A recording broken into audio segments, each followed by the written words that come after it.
দেশের আবহাওয়া পরিস্থিতি বর্তমানে মাঝারি থেকে শক্তিশালী এক বৃষ্টিবলয়ের আওতায় রয়েছে। এই বৃষ্টিবলয়ের প্রভাব চলবে আগামী 22শে এপ্রিল পর্যন্ত। এ বছরের প্রথম সুপারসেল বা দানবীয় আকৃতির কালবৈশাখীর দ্বারপ্রান্তে Bangladesh weather observation team BWOT এমনটি জানিয়েছেন। এ সময়ে দেশের 60 থেকে 70% এলাকায় কম বেশি বৃষ্টিপাত হবে। বিশেষ করে সিলেট, রংপুর ও ময়মনসিংহ বিভাগে বৃষ্টির পরিমাণ বেশি হবে। রাজশাহী, ঢাকা ও চট্টগ্রাম বিভাগে মাঝারি বৃষ্টিপাত দেখা যেতে পারে। আর খুলনা ও বরিশালের কিছু এলাকায় এর প্রভাব তুলনামূলক কম থাকবে। BWOT আরও জানায়, এ বছরের দ্বিতীয় ক্রান্তীয় বৃষ্টিবলয় এটি। এই সময় দেশের বিভিন্ন এলাকায় কালবৈশাখী ঝড়, বজ্রপাত এবং দমকা হাওয়া হতে পারে। হঠাৎ আকাশে কালো মেঘ, প্রবল হাওয়া এবং এরপর ঝুম বৃষ্টি, এরকম হঠাৎ করে বৃষ্টির ঘটনা কম বেশি ঘটবে। এই বৃষ্টি প্রবল অবস্থায় দেশের আকাশ অধিকাংশ সময় মেঘলা থাকবে। সেচ নির্ভর কৃষি এলাকায় বৃষ্টির এই ধারায় কিছুটা স্বস্তি বয়ে আনবে বলে জানান।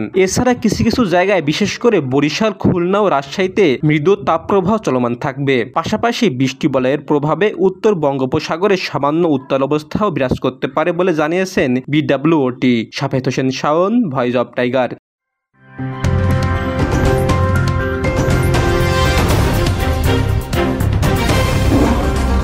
Voice of Tiger.